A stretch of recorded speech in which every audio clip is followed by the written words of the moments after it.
வணக்கங்க. இன்றைக்கி மைதா மாவு வச்சு சூப்பரான அப்பம் பண்ண போகிறோம். அது எப்படி செய்யறதுன்னு பார்க்குறதுக்கு முன்னாடி நம்ம சேனலுக்கு சப்ஸ்கிரைப் பண்ணாதுங்களா சப்ஸ்கிரைப் பண்ணிக்கோங்க. கூடவே பக்கத்தில் இருக்கிற பெல் பட்டனை ப்ரெஸ் பண்ணிக்கோங்க. அப்பம் பண்ணுறதுக்கு 1 கப்பு மைதா மாவு எடுத்து வச்சுருக்கேன். சர்க்கரை 4 டீஸ்பூன், அரிசி மாவு 2 டீஸ்பூன், 10 திராட்சை எடுத்து வச்சுருக்கேன். ஒரு அக்குரோட்டு 10 முந்திரி சின்னதாக கட் பண்ணி வச்சுருக்கேன்.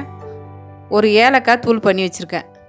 இப்போ அப்பத்துக்கு மாவு ரெடி பண்ணிக்கலாம். நம்ம அதுக்கு ஒரு போல் எடுத்து வச்சுருக்கேன். மைதா மாவு,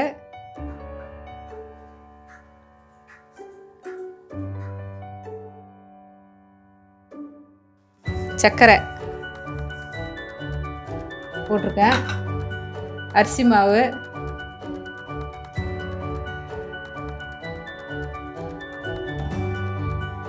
ஏலக்காய் தூள்,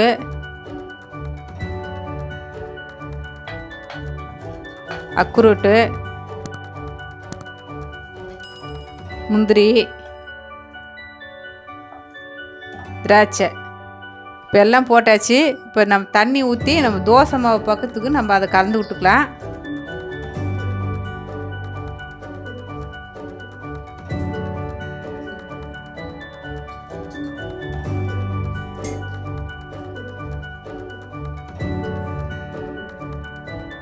தண்ணி ஃபஸ்ட்லேயே ரொம்ப ஊற்றிடாதீங்க, கொஞ்சம் கொஞ்சமாக ஊற்றி நம்ம கலந்துக்குங்க.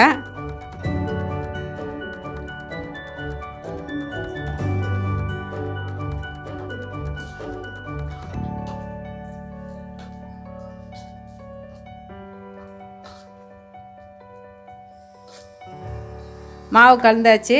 இந்த பக்குவத்துக்கு நீங்கள் கலந்து வச்சுக்கோங்க மாவை. இந்த பக்குவத்தில் இருந்தால் தான் அப்பம் நல்லா வரும். இந்த ஸ்வீட்டு வந்து நம்ம 10 நிமிஷத்தில் செஞ்சிடலாம். இப்போ அப்பம் ஊற்ற போகிறோம். சின்ன கடாய் போட்டிருக்கேன், சூடாயிடுச்சு. இப்போ நம்ம எண்ணெய் ஊற்றிக்கலாம். ஒரு 4 டீஸ்பூன் எண்ணெய் ஊற்றிருக்கிறேன் நான். 2-3 அப்பம் ஊற்றலாம் நம்ம அந்த எண்ணெயில். சிறு ஊற்றி வச்சே நம்ம அப்பம் ஊற்றிக்கலாம்.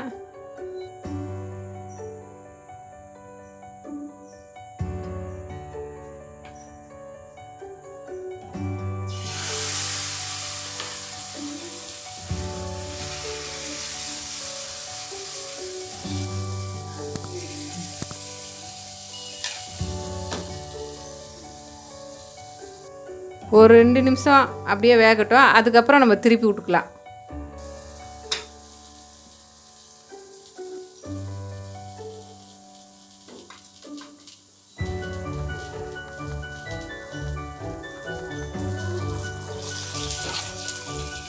இப்போ ஒரு சைடு ரெடி ஆகிடுச்சு. இன்னொரு சைடு வந்து நம்ம திருப்பி விட்டுக்கலாம்.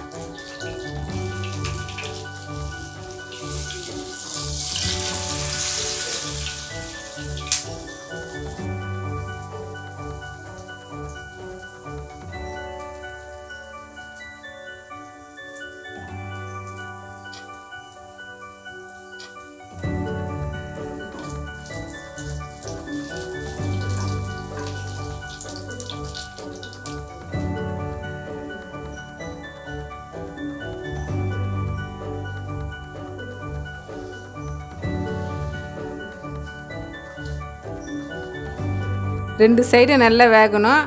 சிறு தீ வச்சே நீங்கள் வேக விடுங்க.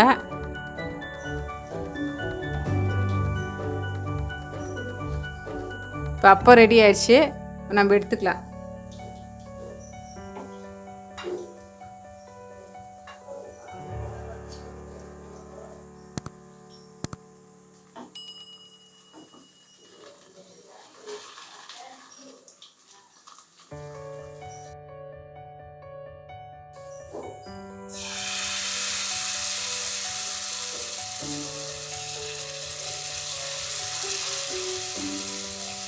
சிம்பிளான ஒரு ஸ்வீட்டு, ஈஸியாக செஞ்சிடலாம். கண்டிப்பாக நீங்கள் வீட்டில் இது மாதிரி ட்ரை பண்ணி பாருங்கள். ரொம்ப நல்லாயிருக்கும். குழந்தைங்களுக்கும் பண்ணி கொடுங்க, ரொம்ப இஷ்டப்பட்டு சாப்பிடுவாங்க. பாதாம், அக்குரோட்டு, திராட்சை இதெல்லாம் நான் போட்டிருக்கேன். உடம்புக்கும் ரொம்ப நல்லது.